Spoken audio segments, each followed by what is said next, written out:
नमस्कार। आज दिवाली का दूसरा दिन है। आज भी अमावस्या है और आज 25 तारीख है।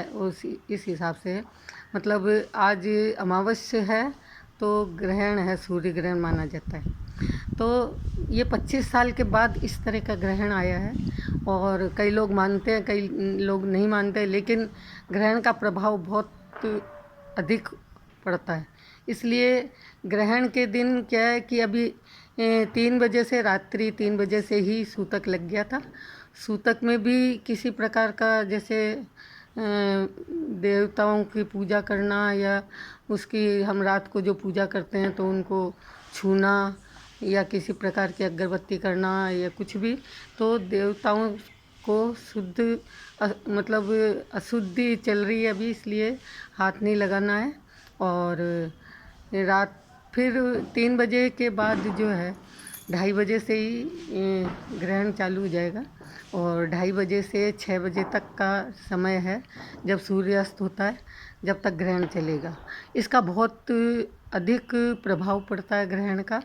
कई बार क्या होता है कि लोग बाग बाहर निकल जाते हैं, इसको मानते नहीं हैं, लेकिन कहा जाता है कि जो प्रेग्नेंट औरतें होती हैं और बच्चा जब पैदा होता है तो वो उसमें कुछ ना कुछ मतलब कमी रहती है, तो इस समय बाहर नहीं निकलना चाहिए। सब्जी वगैरह जो है, ऐसी प्रेग्नेंट औरतें या कोई भी हो तो इस सब्जी नहीं काटना चाहिए। और इस समय कई अशुद्धियाँ आ जाती है खाने पीने की चीज़ों में, तो खाने पीने की चीज़ों को शुद्ध करने के लिए हमें तुलसी का पत्ता जो है वो सबसे शुद्ध माना गया है। तुलसी का पत्ता तोड़ के और खाने में डालना चाहिए। खाने में डालने से क्या है कि शुद्ध हो जाता है, वो अशुद्धियाँ दूर हो जाती है। तो इस प्रकार हर चीज़ का हमें ध्यान रखना पड़ेगा। और कई बार क्या होता है कि कुछ लोगों पे ग्रहों का असर होता है, तो वैसे सूर्य ग्रहण जब तक रहता है जब तक बाहर नहीं निकलना चाहिए, और क्योंकि उससे उल्टा असर हो जाता है। कई लोगों के स्वास्थ्य पे असर हो सकता है, कई लोगों के मतलब किसी भी प्रकार की बुराइयां मतलब आ सकती है। तो इनको दूर करने के लिए हमें मतलब घर में ही रहना चाहिए जब तक ग्रहण रहता है। और ये ग्रहण जो है क्योंकि काफ़ी साल बाद दिवाली के दिन आया है, तो इसका ऐसे समय में जब ग्रहण आता है तो उसका प्रभाव बहुत अधिक होता है। और उसका जब अधिक प्रभाव होता है तो हमें और भी थोड़ा सा अधिक ध्यान रखना पड़ता है।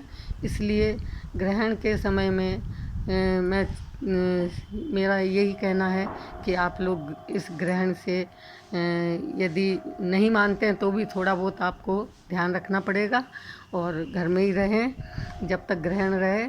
और मतलब जो मैंने जैसे बताया है कि सब्जी काटना या बाहर निकलना या मतलब किसी भी प्रकार का जो है अशुद्धियों को दूर करना, ये सब कुछ आप करेंगे तो बहुत बढ़िया रहेगा और आपका जो है स्वास्थ्य भी सही रहेगा।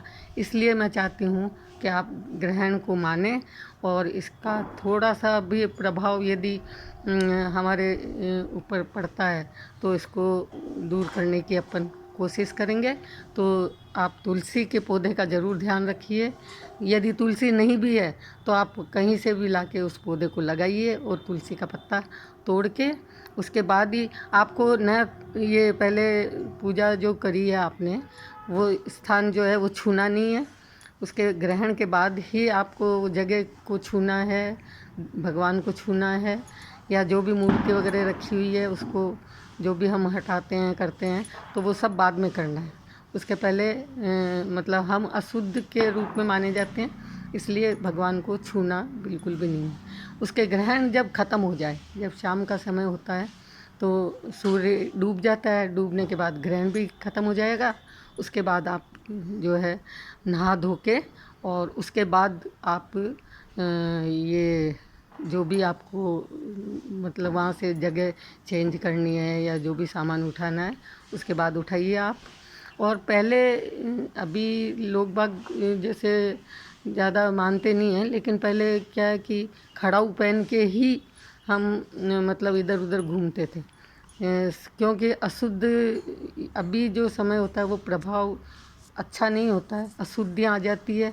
तो अशुद्धियों को दूर करने के लिए इधर उधर छूते भी नहीं थे, लेकिन अब इतना नहीं मानते हैं तो थोड़ा बहुत तो आपको मानना ही चाहिए, क्योंकि प्रभाव अच्छा नहीं होता है इसका। इसलिए मैं चाहती हूँ कि आप इसको मानें और इसको निभाएं इस प्रकार।